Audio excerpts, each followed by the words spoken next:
ಖ್ಯಾತ ಮೈಸೂರು ದಸರಾಗೆ ದಿನಗಣನೆ ಪ್ರಾರಂಭವಾಗಿದೆ. ಹೀಗಾಗಿ ಜಂಬೂ ಸವಾರಿಯಲ್ಲಿ ಮೆರವಣಿಗೆಯಲ್ಲಿ ಪಾಲ್ಗೊಳ್ಳೋದಕ್ಕೆ ಸಾಕಷ್ಟು ತಾಲೀಮನ್ನು ದಸರಾ ಗಜಪಡೆ ಮಾಡ್ತಾ ಇದೆ. ಹೀಗಾಗಿ ಸಾಕಷ್ಟು ದಿನಗಳಿಂದಲೂ ಕೂಡ ಒಂದು ಹಂತದ ತಾಲೀಮನ್ನು ಅಭಿಮನ್ಯು ಟೀಮ್ ಮಾಡ್ತಾ ಇತ್ತು.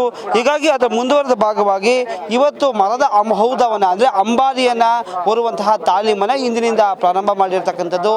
ಏನು ಜಂಬೂ ಸವಾರಿ ಅಥವಾ ಮೈಸೂರು ದಸರಾ ಅಂತಂದರೆ ಏನು ಚಿನ್ನದ ಅಂಬಾರಿಯನ್ನು ಹೊತ್ತು ನಾಡಿನ ಅಧಿಪತಿ ಚಾಮುಂಡೇಶ್ವರಿನ ಹೊತ್ತು ಮೈಸೂರಿನ ರಾಜ ಬೀದಿಗಳಲ್ಲಿ ಸಾಕ್ತಕ್ಕಂಥದ್ದೇ ಒಂದು ವಾಡಿಕೆ. ಹೀಗಾಗಿ ಅದರ ತಾಲೀಮಿಗಾಗಿ ಇವತ್ತು ಏನು ಮರದ ಹೌದವನ್ನು ಏನು ಇರಿಸಿ ತಾಲೀಮನ್ನು ಮಾಡಲಾಗ್ತಾ ಇದೆ. ಸಾಕಷ್ಟು 2-3 ದಿನಗಳಿಂದಲೂ ಕೂಡ ಆನೆಗಳಿಗೆ ವಿವಿಧ ರೀತಿಯಾದಂತಹ ತಾಲೀಮನ್ನು ಮಾಡಿರ್ತಕ್ಕಂಥದ್ದು. ಏನು ಭಾರ ಹೊರುವಂತಹ ತಾಲೀಮು ಅಂದರೆ ಮರಳ ಮೂಟೆಯನ್ನು 700 kg ತೂಕವನ್ನು ಹೊರುವಂತಹ ಮರಳಿನ ಮೂಟೆಯನ್ನು ಹೊತ್ತು ಏನು ತಾಲೀಮನ್ನು ಮಾಡಿದ್ರು. ಈಗ ನೀವು ಗಮನಿಸ್ಬೋದು, ಏನು ಅಭಿಮನ್ಯು ಆನೆ ಏನು ಈ ಬಾರಿಯೂ ಕೂಡ ದಸರಾ ಅಂಬಾರಿಯನ್ನು ಹೊರ್ತಾ ಇದ್ದಾನೆ.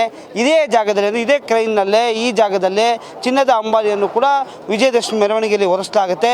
ಹೀಗಾಗಿ ಆನೆಗಳಿಗೆ ತಾಲೀಮಾಗಲಿ ಅನ್ನೋ ನಿಟ್ಟಿನಲ್ಲಿ ಸಾಕಷ್ಟು ಸರ್ವ ಪ್ರಯತ್ನವನ್ನು ಅರಣ್ಯ ಸಿಬ್ಬಂದಿಗಳು, ಕಾವಾಡಿಗರು, ಮಾವುತರು ಮಾಡ್ತಾ ಇದ್ದಾರೆ.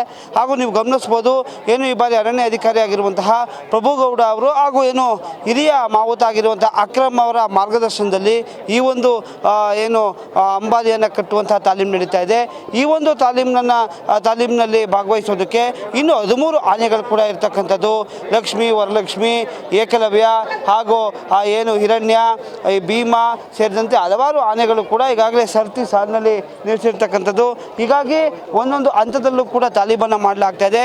ಇವತ್ತಿನ ಮರದ ಹೌದದ ತಾಲೀಮು ಕೂಡ ಸಾಕಷ್ಟು ಸಕ್ಸಸ್ಸನ್ನು ಕಾಣ್ತಾ ಇದೆ. ಹಾಗೂ ಮೈಸೂರಿನ ರಾಜಬೀದಿಗಳು ಕೂಡ ಸಾಗುತ್ತೆ ಅಂತಲೇ ಹೇಳ್ಬೋದು. ಕ್ಯಾಮ್ರಾಮನ್ ಸತೀಶ್ ಜೊತೆ SS ಮಾವತ್ತು, ನ್ಯೂಸ್ ಕನ್ನಡ, ಮೈಸೂರು.